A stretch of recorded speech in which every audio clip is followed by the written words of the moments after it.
og velkommen til min introduktion til rødforskydning.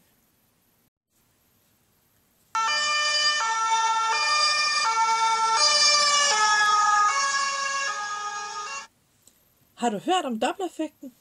Selvom du måske ikke har du sikkert oplevet den alligevel. Hvis du hører lyden af en ambulance, der bevæger sig hen mod dig, har du måske lagt mærke til, at en sirene har en forholdsvis lys tone. Når den så har passeret dig og kører væk, er det som om, at sirenen skifter tone, og den nu har en dybere lyd. Grunden til det er Doppler-effekten. Når ambulancen er på vej hen mod dig, bliver lydbølgerne indhentet af ambulancen, fordi de bevæger sig i samme retning. Det betyder, at lydbølgerne bliver komprimeret, og deres bølgelængde bliver på den måde forkortet, hvilket giver den lysere tone. Men når den passerer dig, bevæger ambulancen sig modsat lyden, og det forlænger lydens bølgelængde, hvilket giver en dybere tone. Den samme effekt kan også ske med lysbølger. Hvis en laser med en bestemt bølgelængde bevæger sig hurtigt væk fra dig, vil det se ud som om den har en anden farve end den farve, som laseren udsender. Og den effekt kalder vi for rødforskydning. Mekanismen er den samme som i Doppler-effekten. Hvis en laser bevæger sig hurtigt væk fra dig, vil det strække lysbølgerne ud og give dem en længere bølgelængde. Og da rødt lys har en længere bølgelængde end andet synligt lys, kaldes effekten for rødforskydning. Det betyder, at gul eller grønt lys kan se rødt ud, eller at f.eks. blåt lys kan se gult ud, fordi blå har lavere bølgelængde end gul. Men hvis nu laseren i stedet bevæger sig hen mod os, så vil bølgelængden fra det udsendte lys, ligesom Doppler-effekten, se kortere ud. Det betyder, at lyset vil se mere blåligt ud, da blå er den del af det synlige lys med den korteste bølgelængde. Det kaldes sjovt nok for blåforskydning.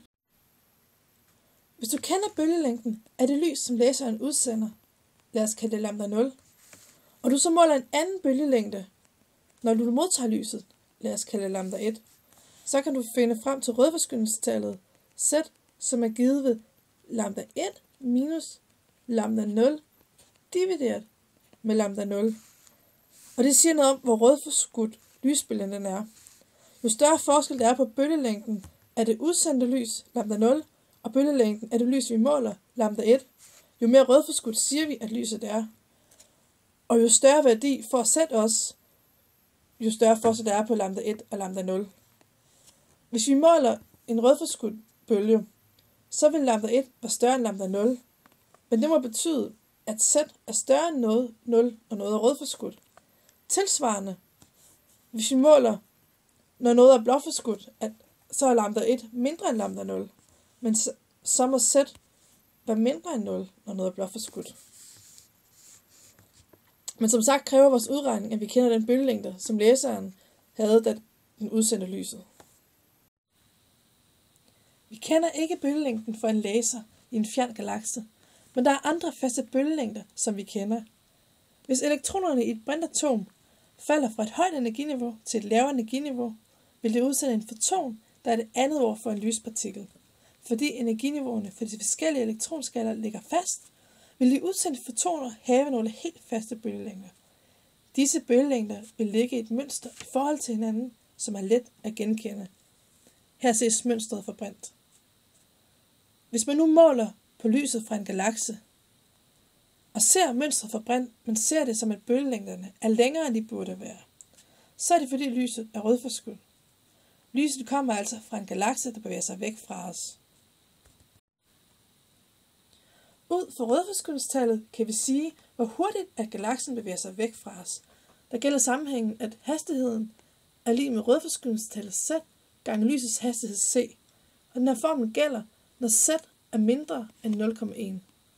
Og grunden til, at vi skal bruge en anden formel, når Z er større end 0,1, er, at universet udvider sig. Og det har stor betydning for galakser, der ligger langt væk, hvilket giver et stort Z-værdi. Universet udvider sig hele tiden. Det betyder, at mens lyset bevæger sig gennem rummet for at nå os, så udvides rummet mellem os og bølgerne. Dermed udstrækkes bølgerne og bliver rødforskudte. Det kaldes for den kosmologiske rødforskydning. Det svarer til, at man på en elastik sætter nogle streger for hver centimeter, og så udstrækker man elastikken, så har stregerne ikke flyttet sig, men rummet mellem stregerne har bevæget sig, så det ser ud som om de bevæger sig med en hastighed fra hinanden. Formlen for kosmologisk rødforskydning er lille for galakser tæt på os, da rummet ikke har nået at udvide sig så meget endnu. Men den er stor for galakser langt væk fra os. Og derfor kræver det en anden form for hastigheden, for den form den skal tage højde, både for galaksens hastighed på vej væk fra os, og for rummets udvidelse mellem os og galaksen. Det smarte ved at måle rødforskydning er, at man udover at måle hastigheden på en fjern galakse, også kan bruge rødforskydning til at måle afstanden til galaksen. Der var en klog mand, som hed Hubble, der i 1929 opdagede, at der var en sammenhæng mellem hastigheden og afstanden. Sammenhængen var, at hastigheden var lige med Hubbles konstant gange afstanden d. Denne lov kaldes Hubbles lov, og konstanten h kaldes Hubbles konstant.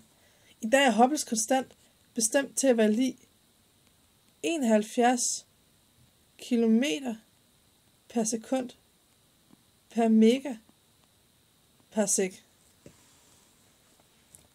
Men den er svær at bestemme nøjagtigt. Konstanten er målt ved at sammenligne afstand og hastighed med stjerner, vi allerede kender afstand til gennem andre målemetoder. Vi kan bestemme rødforskydning ret præcist ved at måle, hvor forskudt lysets bølgelængde er. Men det er svært at måle afstand til en galakse, der er langt væk. Og derfor er det smart, at vi kan bruge rødforskydningstal til at finde hastigheden, og derefter afstand til galaksen. Og det gør rødforskydning til et godt redskab inden for astronomien. Og det var så, hvad jeg havde at sige om rødforskydning. Jeg håber, det gav en idé om, hvad rødforskydning er, så måske selv kan dykke videre ned i begrebet ved at arbejde med formlen for rødforskydningstal og hastigheden på nogle konkrete tilfælde. Held og lykke med det!